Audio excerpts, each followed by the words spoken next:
Hi friends, வணக்கம். இந்த வீடியோவில் நம்ம என்ன பார்க்க போகிறோம் அப்படின்னா, ஒரு கம்பேரிசன் பார்க்க போகிறோம். என்ன கம்பேரிசன் அப்படின்னா, இப்போது ரெட்மி 6ஏல வந்து நம்மளுக்கு பவர் ஐசி வந்து MT6357 CRV, ஓகே. அதே மாதிரி 9ஏல பார்த்தீங்கன்னாலும் அதே பவர் ஐசி தான். ரெண்டுக்குமே சேம் பவர் ஐசி தான். ஆனால் செகண்டரி லைன் அவுட்புட், அதாவது பவர் ஐசிலேருந்து அவுட் ஆகக்கூடிய லைனில் வந்து ஒரு சின்ன சின்ன சேஞ்சஸ் இருக்குது. என்ன சேஞ்சஸ் அப்படிங்கிறத இந்த வீடியோவில் பார்க்கலாம். ஏன் அப்படின்னா, நீங்கள் 6ஏல வந்து ஒரு ட்ரேசிங் வந்து ஒரு டெட் ட்ரேசிங் பண்ணும்போது ஒரு மாதிரி ட்ரேஸ் பண்ணியிருப்பீங்க. இது 9ஏக்கு பண்ணும்போது கொஞ்சம் வித்தியாசமாக இருக்கும். அதில் என்ன வித்தியாசம், எங்கே சேஞ்சஸ் ஆகுது அப்படிங்கிறத இந்த வீடியோவில் பார்க்கலாம், ஓகே. இப்போது இதுக்கு மேஜராக ஃபஸ்ட்டு நம்ம வந்து ஒரு பார்வையிலே நம்மளுக்கு தெரியக்கூடிய வித்தியாசம் என்ன அப்படின்னா, பார்க்கும்போதே போர்டை பார்க்கும்போதே என்ன வித்தியாசம் தெரியும் அப்படின்னா, இதில் பாருங்கள், ஒரு CPU இருக்குது, பக்கத்தில் EMCP இருக்குது. EMCP மீன்ஸ் ரேம் ரோம் ரெண்டுமே சேர்ந்து ஒரே ஐசியில் இருக்குது, ஓகே. இது வந்து 6ஏல எப்படி இருக்குது. இதே 9ஏல பாருங்கள், CPU பக்கத்தில் ரேம் இருக்குது. அப்படி அதோட பேக் சைடில் பார்த்தீங்கன்னா, நீங்கள் இந்த சைடில் பார்த்தீங்கன்னா உங்களுக்கு என்ன இருக்குது, ரோம் இருக்குது. ஸோ இதில் ரேம் அண்ட் ரோம் வந்து தனித்தனியாக இருக்குது. ஆனால் 6ஏல பார்த்தீங்கன்னா ரெண்டுமே ஒரே ஐசியில் இருக்குது, ஓகே. இதோட BGA வந்து 221 EMCP, இது வந்து BGA வந்து 153, ஓகே. ஸோ இதுதான் வித்தியாசம். நம்ம பார்க்கும்போதே நமக்கு தெரியக்கூடிய வித்தியாசம் இதுதான். ஆனால் ரெண்டுலேயுமே வந்து பவர் ஐசி வந்து என்னது சேம் தான். ஸோ அப்போ ட்ரேசிங்கில் நம்மளுக்கு எங்கே டிஃபிகல்ட்டி வரும் அப்படின்னா, ரேமோட வோல்டேஜ் செக் பண்ணும்போது, ஓகே. ஸோ இதில் நீங்கள் சிம்பிளாக செக் பண்ணிடுவீங்க. 6ஏ பொறுத்தளவு சிம்பிளாக செக் பண்ணிடுவீங்க. பட் 9ஏல வரும்போது ரேமோட வோல்டேஜ் நீங்கள் செக் பண்ணும்போது கொஞ்சம் குழப்பமாக இருக்கும். ஏன் அப்படிங்கிறத நம்ம சர்க்யூட் அப்போ ஃபுல்லாக பார்க்கும்போது அப்படிங்கிறது தெரியும், ஓகே. ஸோ இப்போ இதில் பாருங்கள், இது வந்து 6ஏல உள்ளது, ஓகே. பவர் ஐசி வந்து MT6357 CRV.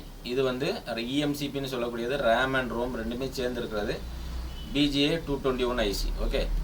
இதில் பாருங்கள், இது மேலே இருக்க செக்ஷன் வந்து ரோம் மீன்ஸ் நம்ம ஸ்டோரேஜ்லாம் சேவ் ஆகிருக்கக்கூடிய ஏரியா. இதுக்கு வந்து நம்மளுக்கு ரெண்டு வோல்டேஜ் தேவை. ஒன்று வந்து VCC, இன்னொன்று VCCQ. VCC வந்து 2.8 வோல்ட் வரும், VCCQ வந்து 1.8 வோல்ட், ஓகே. ரேமோட செக்ஷனுக்கு வந்து ரேமோட செக்ஷன் கொஞ்சம் பெரிய section, okay. RAM to CPU plus connections வந்து நிறைய லைன்ஸ் போகும். ஸோ ரேமோட செக்ஷனுக்கு வந்து ரெண்டு டைப்பான வோல்ட் வருது. ஒன்று 0.6 வோல்ட்டு, இன்னொன்று வந்து 1.2 வோல்ட், ஓகே. இது வந்து DDR3 ரேம், ஓகே. இதில் இன்பில்ட் ஆகிருக்கக்கூடிய ரேமோட டைப் வந்து DDR3, ஓகே. ஸோ அதில் ஒன்று வந்து VDD1, இன்னொன்று VDD2 அண்ட் VDDQ. இந்த VDD2 அண்ட் VDDQவில் வந்து 1.2 வோல்ட் வருது, அண்ட் VDD1ல் வந்து 0.6 வோல்ட் வருது, ஓகே.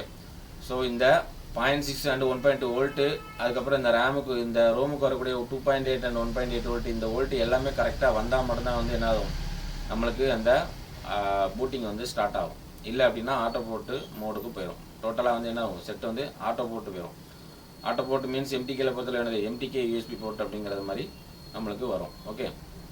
பூட் ரோம் போர்ட்டில் டேரெக்டாகவே கனெக்ட் ஆகிடும். ஆக்சுவலாக பூட் ரோம் வந்து நம்மளுக்கு வால்யூம் ப்ளஸ் மைனஸ் கனெக்ட் பண்ணி தான் நம்ம கனெக்ட் பண்ணுவோம். ஆனால் இதில் MMCயில் டேமேஜ் இருக்குது, இல்லை MMCயில் வோல்டேஜ் வந்து MMCக்கு ரிசீவ் ஆகலை அப்படின்னா டேரெக்டாகவே உங்களுக்கு வந்து பூட் ரோம் மோடு எடுக்க ஆரம்பிக்கும். ஸோ இதுதான் இதோட ஐடென்டிஃபிகேஷன், ஓகே. இது வந்து 6ஏக்கு வந்து ஈஸியாக இருக்குது. நம்ம ஈஸியாக நம்ம செக் பண்ணிடுவோம். இந்த VDD1 VDD2லாம் நம்ம எங்கே நம்ம ரேமுக்கு பக்கத்தில் உள்ள கேப்பில் நம்ம இதில் 0.6 வோல்ட் வரும், இதில் ஒரு 1.2 வோல்ட் வரும், ஈஸியாக நம்ம செக் பண்ணிடுவோம், ஓகே. இது நீங்கள் 9ஏக்கு பாருங்கள் எப்படி இருக்குதுன்னு பாருங்கள். ரேம் தனியாக இருக்குது, ரேமுக்கு தனியாக இருக்குது. ஆனால் ரேமுக்கு பக்கத்தில் பாருங்கள், இங்கே ஒரு சின்ன ஐசி இருக்குது, இங்கே ஒரு சின்ன ஐசி இருக்குது, இங்கே ஒரு LDO இருக்குது.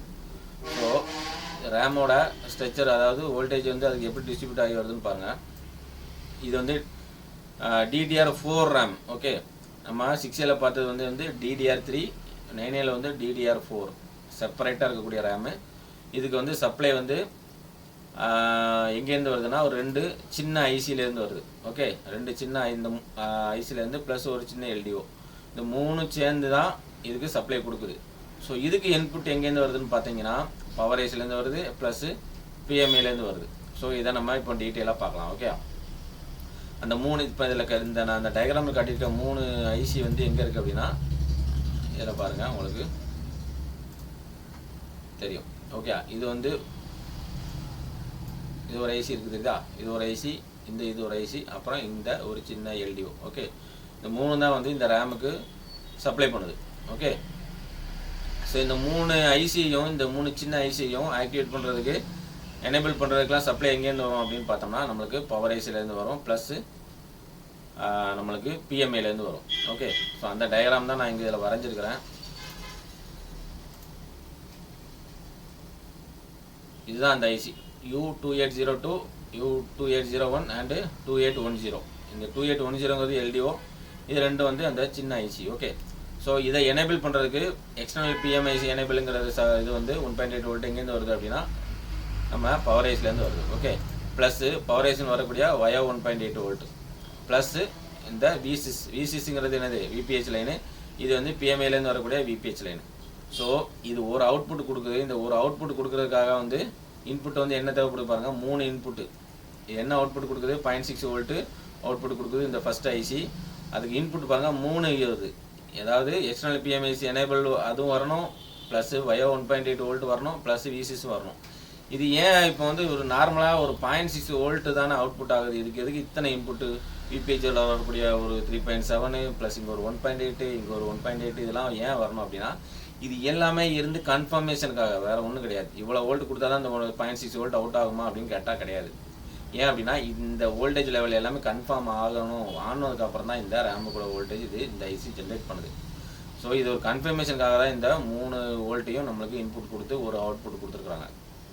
ஓகே, அதே போல் தான் ரெண்டாவது ஐசி U2801. ஆக்சுவலாக இந்த 2 ஐசியுமே சேம் பின் டீட்டெயில், சேம் மாடல், சேம் தான். இதோட இன்டர்சேஞ்ச் பண்ணால் கூட ஒரு பிரச்சனையும் கிடையாது, அதில் எந்த ஒரு சேஞ்சஸும் நம்மளுக்கு நடக்க போகிறது கிடையாது. ஆனால் அவுட்புட் வோல்ட்டில் பார்த்தீங்கன்னா சேஞ்சஸ் ஆகும். ஏன் அப்படின்னா இதில் 0.6 வருது, இதில் 1.1 வோல்ட் வருது. ஓகே, இதுக்கு சேம் இன்புட் தான், அதே மாதிரி தான். இந்த ஐசிக்கு என்னென்ன இன்புட்லாம் வந்துச்சு, எக்ஸ்டர்னல் பிஎம்ஐசி எனேபிள் வந்தது, ப்ளஸ் 1.8 வோல்ட்டு ப்ளஸ் V6, இது 3 இன்புட் வருது.